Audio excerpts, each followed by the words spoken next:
નમસ્કાર મિત્રો, આજે આપણે હિસાબોની મેળવણી પત્રકનો એક દાખલાની ગણતરી કરીશું. દાખલા નંબર 22 શીતલ લિમિટેડનું તારીખ 31/3/2020 રોજ પૂરા થતા વર્ષનું વેપાર ખાતું, નફા નુકસાન ખાતું નીચે મુજબ આપણને આપેલું છે. ઉપરોક્ત વિગતો પરથી પડતર મુજબનો ચોખ્ખો નફો દર્શાવતો પડતર પત્રક તૈયાર કરો અને પડતરનો નફો અને નાણાકીય નફાની મેળવણીનું પત્રક તૈયાર કરો. તો મિત્રો, અહીંયા જે આપણને આપેલું છે નફા નુકસાન ખાતું આપેલું છે, જેના પરથી આપણને ચોખ્ખો નફો મળેલો છે 8 લાખ રૂપિયા. પરંતુ મિત્રો, પડતર હિસાબી પદ્ધતિ મુજબના આપણને હવાલાઓ આપેલા છે, જેના પરથી આપણે ગણતરી કરવાની છે પડતર મુજબનો ચોખ્ખો નફો. તો મિત્રો, જે આપણે અગાઉના ચેપ્ટરમાં જોયું કે પડતર હિસાબી પત્રક જે રીતે તૈયાર કરવામાં આવે છે, એવી જ રીતે અહીંયા પડતર હિસાબી પત્રક તૈયાર કરવાનું છે, જેના પરથી આપણને શું મેળવવાનો છે?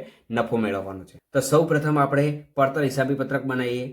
તો કુલ ઉત્પાદન કેટલું આપેલું છે? 1 લાખ એકમો આપણને આપેલા છે. તો ઉત્પાદન 1 લાખ એકમો અને વેચાણ કેટલું છે? 90,000 એકમોનું વેચાણ કરવાનું છે. તો વેચાણ 90,000 એકમો. વર્ષ 2020 આપણે પડતર પત્રક તૈયાર કરીએ. વિગત, એકમ દીઠ પડતર અને કુલ રકમ. હવે હવાલા નંબર 1, માલ સામાન અને મજૂરી ખર્ચ તેની પડતર કિંમતે દર્શાવવામાં આવે છે. તો માલ સામાન અને મજૂરી ખર્ચ 10 લાખ અને 3 લાખ એ પડતર કિંમત જ દર્શાવવાની છે. એમાં કોઈ વધારો ઘટાડો કરવાનો નથી. તો 10 લાખ અને 3 લાખ એના ભાગ્યા 1 લાખ કરીશું એટલે આપણને એકમ દીઠ પડતર મળશે 10 રૂપિયા અને 3 રૂપિયા. મિત્રો, આ બેનો સરવાળો કરીશું એટલે આપણને પ્રાથમિક પડતર મળશે 13 રૂપિયા. 13 ગુણ્યા 1 લાખ કરીશું એટલે આપણને 13 લાખ આપણને પ્રાથમિક પડતર મળશે. તેની અંદર મિત્રો કારખાનાના ખર્ચા આપણે ઉમેરો કરીશું. તો કારખાના ખર્ચા આપણને કેટલા આપેલા છે? 1,70,000. મિત્રો, આ નફા નુકસાનના કારખાના ખર્ચા છે, આપણે હવાલાના ધ્યાનમાં લેવાના છે. તો કારખાના પરોક્ષ ખર્ચ પ્રત્યક્ષ મજૂરીના 70% લેખે વસૂલ કરવામાં આવે છે. તો પ્રત્યક્ષ મજૂરી કેટલી છે? 3 લાખ. એના કેટલા ટકા લેવાના છે? 70% લેવાના છે. તો કારખાના ખર્ચા મજૂરીના 70%, 3 લાખના 70% એટલે 2,10,000 ભાગ્યા 1 લાખ કરીશું એટલે 2.1 એકમ દીઠ પડતર મળશે આપણને. પ્રાથમિક ખર્ચમાં કારખાના ખર્ચનો ઉમેરો કરીશું એટલે આપણને કારખાના પડતર મળશે 15.10 ગુણ્યા 1 લાખ કરીશું એટલે 15,10,000 રૂપિયા. કારખાના પડતરમાં ઓફિસ ખર્ચાનો ઉમેરો કરીશું. તો ઓફિસ ખર્ચ માટે હવાલો આપેલો છે. ઓફિસ પરોક્ષ ખર્ચ એકમ દીઠ રૂપિયા 1 લેખે વસૂલ કરવામાં આવે છે. તો ઓફિસ ખર્ચ એકમ દીઠ કેટલું છે? 1 રૂપિયો. એકમો કેટલા છે? 1 લાખ. 1 લાખ ગુણ્યા 1 એટલે કુલ પડતર કેટલી થશે? 1 લાખ આપણને ઓફિસ ખર્ચા મળશે. આ ઓફિસ ખર્ચા કારખાના પડતરમાં આપણે ઉમેરો કરીશું એટલે ઉત્પાદન પડતર મળશે 16,10,000 ભાગ્યા 1 લાખ એટલે 16.10 રૂપિયા.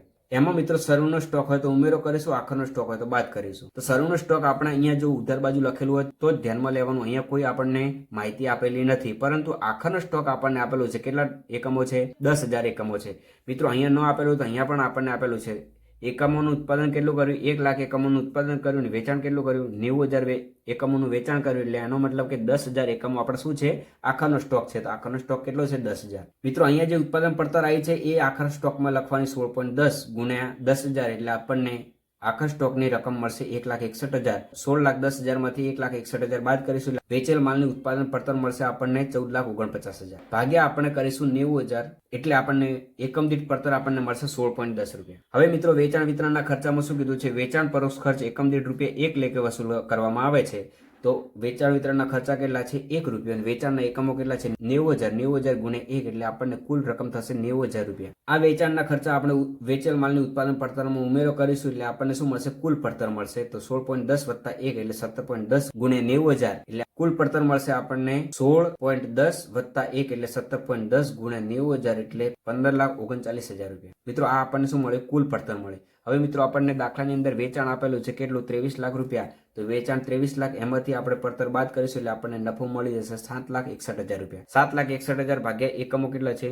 90,000 એટલે આપણને એકમ દીઠ નફો મળશે 8.46 રૂપિયા. મિત્રો, આપણને નફો મળી ગયો 7,61,000 રૂપિયા. નફા નુકસાન મુજબનો ચોખ્ખો નફો કેટલો આપેલો છે? 8 લાખ રૂપિયા આપેલો છે. પડતર મુજબનો આપણને નફો મળે છે 7,61,000. પ્રથમ વિકલ્પની આપણે ગણતરી પૂર્ણ થઈ ગઈ. બીજું શું શોધવાનું છે? પડતરનો નફો અને નાણાકીય નફાની મેળવણીનું પત્રક તૈયાર કરો. મિત્રો, આ જે બે નફામાં તફાવત આવે છે એના આપણે મેળવણીનું પત્રક બનાવવાનું છે. તો મિત્રો, જ્યારે પણ મેળવણીનું પત્રક તૈયાર કરવાનું હોય ત્યારે આપણે એક સૂત્ર યાદ રાખવાનું છે. તો મેળવણીનું પત્રક બરાબર પડતર પત્રક માઇનસ નાણાકીય પત્રક. મિત્રો, આ સૂત્ર તમે યાદ રાખશો તો તમને દાખલાની ગણતરી એકદમ સરળ થઈ જશે અને સરળતાથી તમારો જવાબ આવી જશે. તો મિત્રો, આ પ્રમાણે જ આપણે દરેક દાખલાની ગણતરી કરીશું. તો મેળવણી પત્રક બરાબર પડતર પત્રક એટલે કે જે આપણે આનો જવાબ આવ્યો છે એ, એમાંથી આપણે નફા નુકસાનમાં જે પણ વિગતો આપેલી છે તે, એટલે આપણને શું મળશે? મેળવણી પત્રક મળી જશે. તો મિત્રો, હવે આપણે ધ્યાન આપીશું.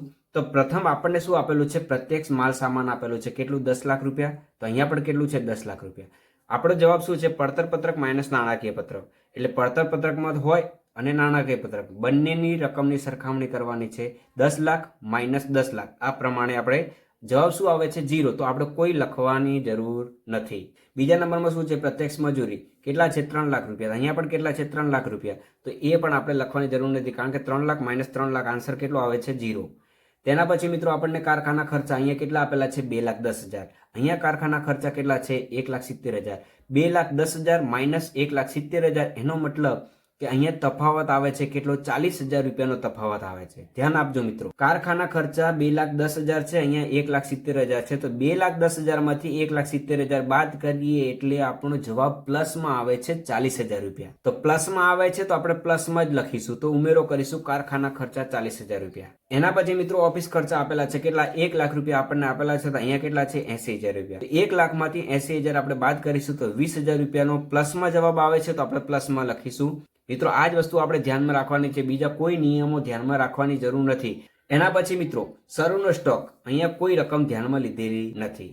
હવે શું છે આખરનો સ્ટોક. હવે મિત્રો પહેલા આપણે ઉધાર બાજુની વિગતોને ધ્યાનમાં લઈ લઈએ અને પછી જમા બાજુની વિગતો ધ્યાનમાં લઈએ. તો આખરનો સ્ટોક છે એ કઈ બાજુની વિગત છે, જમા બાજુની વિગત છે, તો એ પછી આપણે ધ્યાનમાં લઈએ. આપણે અત્યારે ઉધાર બાજુની જ વિગતો ધ્યાનમાં લેવાની છે. એના પછી વેચાણ વિતરણના ખર્ચા કેટલા છે 90,000 રૂપિયા છે. અહીંયા કેટલા છે વેચાણ વિતરણના ખર્ચા 1 લાખ રૂપિયા છે, તો 90,000 માઇનસ 1 લાખ કેટલા આવશે માઇનસ 10,000 માં જવાબ આવશે, એટલે કે માઇનસમાં જવાબ આવે છે તો બાદમાં લખીશું વેચાણ વિતરણના ખર્ચા 10,000. મિત્રો પ્લસમાં જવાબ આવે તો પ્લસમાં લખવાનું, માઇનસમાં જવાબ આવે તો બાદમાં લખવાનું. એના પછી આપણને કોઈ ખર્ચા આપેલા નથી. તો હવે આપણે નફા નુકસાનમાં જોઈ લઈએ કે કયા કયા ખર્ચમાં આપણે નોંધવાના બાકી છે. તો માલ સામાન આવી ગયા, મજૂરી આવી ગઈ, કારખાના ખર્ચા આવી ગયા, ઓફિસ ખર્ચા આવી ગયા, વેચાણ વિતરણના ખર્ચા આવી ગયા. ડિબેન્ચરના વ્યાજ કેટલા છે 12,500. મિત્રો અહીંયા ડિબેન્ચરનું વ્યાજ આવેલું નથી, તો જે વિગત અહીંયા ન આવેલી હોય તો એને 0 ધારી લેવાની. કેટલી ધારવાની 0. તો અહીંયા ડિબેન્ચરનું વ્યાજ 0 છે, તો અહીંયા કેટલું છે 12,500, તો 0 માંથી 12,500 બાદ કરીએ એટલે બાદમાં જવાબ આવે, માઇનસમાં જવાબ આવે, એટલે આપણે શું કરીશું બાદમાં લખીશું 12,500 ડિબેન્ચરનું વ્યાજ.